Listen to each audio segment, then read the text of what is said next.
Welcome to Illinois State House News' coverage of the Rod Blagojevich corruption trial. For Illinois State House News in Chicago, I'm Kevin Lee. The date is Tuesday, July 27, 2010. Well, after 7 long weeks of jury selection, FBI recordings, and testimony, it now all comes down to the jury. Closing arguments concluded on Tuesday with defense attorney Sam Adams Jr. giving his final argument to jurors, followed up by a 90-minute rebuttal by lead prosecutor Reed Shar. Now, when we left you on Monday evening, federal judge James B. Zagel warned Sam Adams Jr. not to use witnesses that never took the stand in Sam Adams Jr.'s closing argument. Zagel warned Sam Adams Jr. that he would hold him in contempt of court if he didn't follow this rule. Adams Jr. ended up delivering his closing argument without referencing too much to witnesses that didn't take the stand, but he felt like he was somewhat constrained by Zagel's ruling.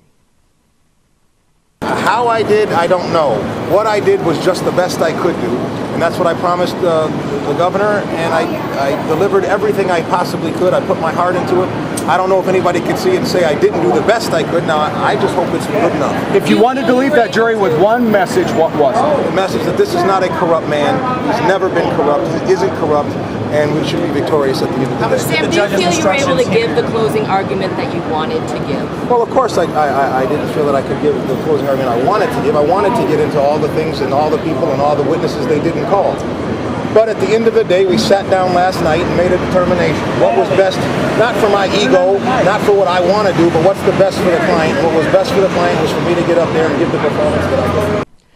Now, throughout the trial, defense attorneys have maintained that Rod Blagojevich was not interested in trading state action for personal gain. Rather, he was more interested in negotiating to further his own political agenda.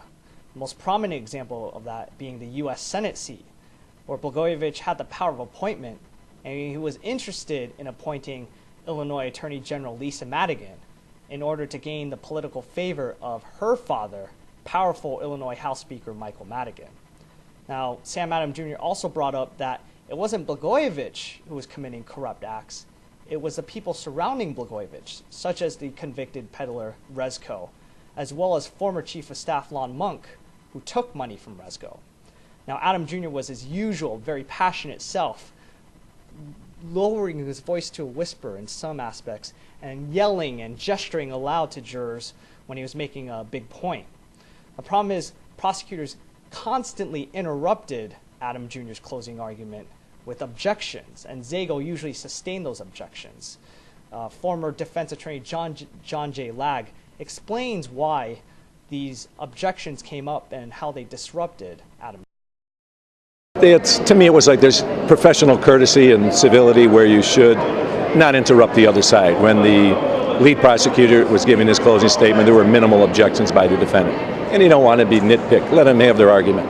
However, that courtesy was not returned by the prosecution to the defense. Part of which is they believe in the objections. Other part, you want to throw them off. Sam Adams Jr. is a train. Once it starts going, it's hard to stop. So you make the objections. You have the judge make his ruling, throws him off, throws the jury off. They forget what he was talking about. You throw Sam's train of thought off. Kind of ruins the continuity.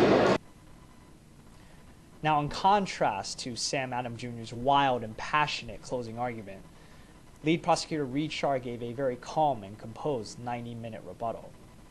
Shar painted a picture of Blagojevich as a smooth, savvy operator who knew exactly what he was doing. Shar pointed out that Blagojevich had a law degree, that he served time as a criminal prosecutor, and he took ethics compliance tests as governor. Shar gave one last impassioned plea to jurors to hold both defendants, both Rod Blagojevich and Robert Blagojevich, accountable for their actions. Jury deliberations will begin tomorrow on Wednesday. First, federal judge James B. Zagel must give dozens of instructions on each of the 24 counts leveled against the Blagojeviches. That could take the better part of the morning. As soon as that's over, the jury will meet behind closed doors, and from then on, they could take a matter of hours, they could take a matter of days, they could take a matter of weeks. No one really knows for sure. Stay tuned to Illinois State House News for the latest in the corruption trial of Rod Blagojevich. For Illinois State House News in Chicago, I'm Kevin Lee.